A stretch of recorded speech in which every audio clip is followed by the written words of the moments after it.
Hi, today we're going to talk about 6 things that you need to tell your family before you die. So here's a sad fact. You're going to die. I know it's probably not today, and hopefully it's not going to be for a very long time. For me, it seemed like it could have been pretty close. As it turns out, when I had my cancer experience, which was now 8 years in the past, I was pretty scared about dying. And there were some things I did which I would like to pass on to you. And the good thing is, I'm still kicking. So when I thought I might have a limited amount of time left, I wrote a letter to my wife. The letter was just about practical stuff. In retrospect, it was a pretty crummy letter. I should have said several things besides the practical stuff, and that's what we're going to talk about today. Hi, I'm Josh Patrick, and I'm one of the founders here at Stage 2 Planning Partners. So let's dive into the things I think you need to be talking about with your family. But first, yes, you have to have the practical stuff. You do need to have that stuff. Your significant other needs to know who to call and what they're going to help he or she with when you're no longer here.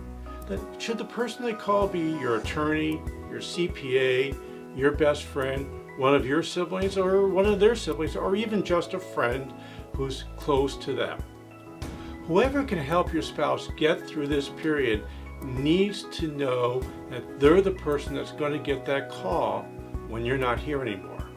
And whoever it is needs to have been given a copy of the letter so they know what you've been thinking and what your spouse needs. You're going to need to write where your passwords are, bank accounts, credit cards, savings accounts, and investments all live. And if you own a business, you're going to need to provide your spouse with guidance about what's important to do. Businesses are a separate animal all by themselves. And the problem is, business owners do a terrible job of letting their loved ones know what needs to happen to the business when they're not here anymore. Finally, if there's life insurance, make sure your spouse and their supporter knows what they need to do to get the death benefit paid. So I want you to next write about how you feel about your significant other. Now, this is the thing I didn't do in my letter, and I really should have. To me, this is the really important thing. I've been told by people who've done research on this that it takes a widow 7 to 8 years to get over the death of a spouse.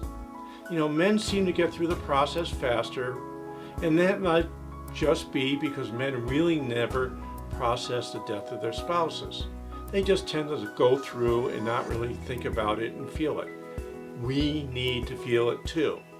If you don't let your spouse know how special they've been and the specific things that have made your life work with them, you're not being fair. I'm hoping that you and your spouse have spent lots of years together and that you should write yourself each a final love letter about what's been important to you and what's been important to them. The one who's left living will be really glad they have it. I want you to write about your feelings, about your children, and make sure the letter is shared.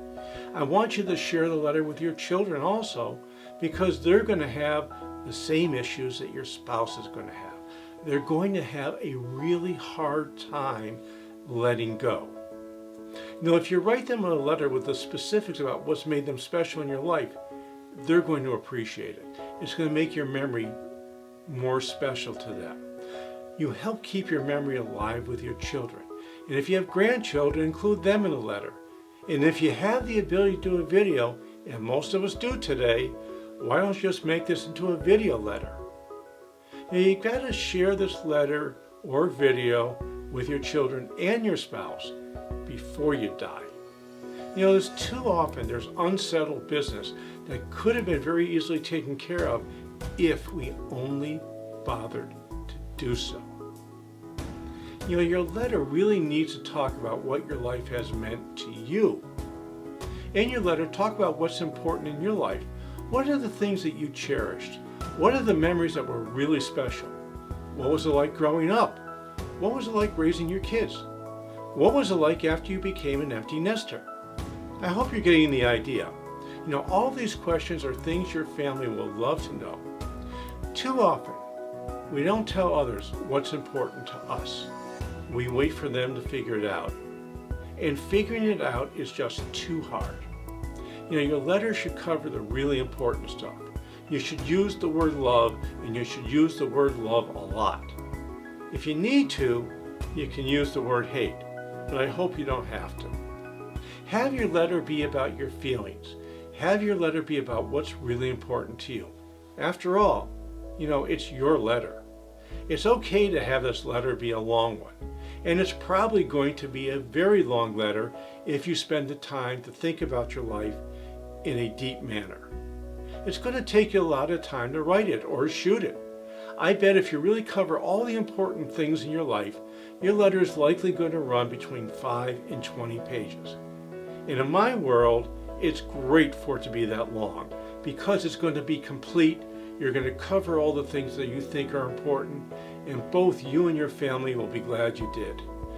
Even if you share this letter before you die, you're going to have your family learn things about you that they never knew before. And it might be things that are going to make your life better today, and it certainly will make your life better tomorrow, and it will better make your life after you're gone. So this is Josh Patrick, and I'm really glad you spent a few minutes with me today. We have a workbook that might help you if you've recently lost a loved one. It's called the What If Workbook. If you take some time to review the information in the workbook, you'll have an opportunity to ask yourself this very important question. What if? What if I move? What if I stay where I am? What if I change jobs? What if I go on a long worldwide vacation? Now you kind of get the idea. There's a button at the bottom of this video.